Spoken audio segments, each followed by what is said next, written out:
quelques minutes de route, il se fait appeler par son ami Léo, un ami d'enfance, un ami du lycée, qui lui dit que sa maison est en train de brûler. Alors on ne sait pas si Victor est dedans. Sa mère et son beau-père supposent qu'ils sont partis, enfin, je pense. Mais la maison est en train de brûler. Le réseau se coupe, il n'arrive pas à rejoindre son ami, il est extrêmement tendu. Donc, il est dans la voiture avec son cousin, sa cousine et sa tante qui ont entendu la conversation et ne semblent pas réagir. Ils commencent à rouler mais ils ne vont pas du tout sur la route de l'aéroport. Ils arrivent au bord d'une forêt et c'est là que Émile dit à Robin enfin à la famille, que finalement il viendrait plus tard. Robin trouve ça un peu étrange et explique et dit que c'est bizarre, on est près de la forêt.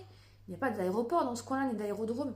T'inquiète pas, on a un jet privé, il n'y a pas de souci. Et puis ils s'enfoncent dans la forêt et vraiment les chaussures s'abîment, elles sont pleines de boue et c'est pas du tout un endroit pour atterrir ou décoller, il n'y a pas du tout la place. Et puis finalement, au bout d'un moment, qu'à force de râler et de négocier qu'il veut tout de suite la réponse, on voit un jet apparaître, mais un jet privé assez spécial, qui paraît un peu futuriste, très classe, très beau, même irréaliste.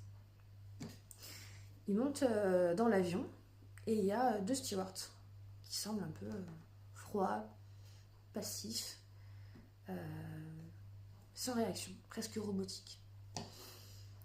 Et donc le vol dure plusieurs heures. Sa tante sur son ordinateur, il discute avec sa cousine.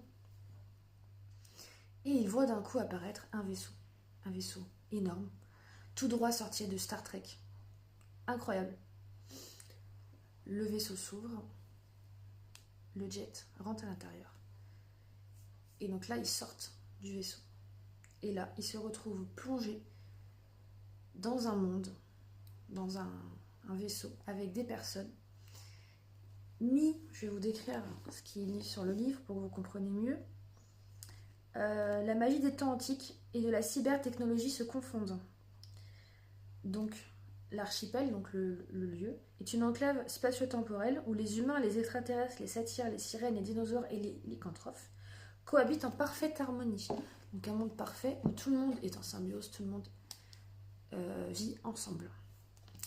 Donc je viens de te décrire avec ma petite mémoire les 4 premiers chapitres de ce livre. Et ce soir à 21h sur ma chaîne Twitch, on va lire au minimum les 4 autres chapitres. Voilà. Donc je t'invite à me rejoindre sur Twitch. Je vais mettre mon lien, ma chaîne Twitch en description. Et je te dis à ce soir.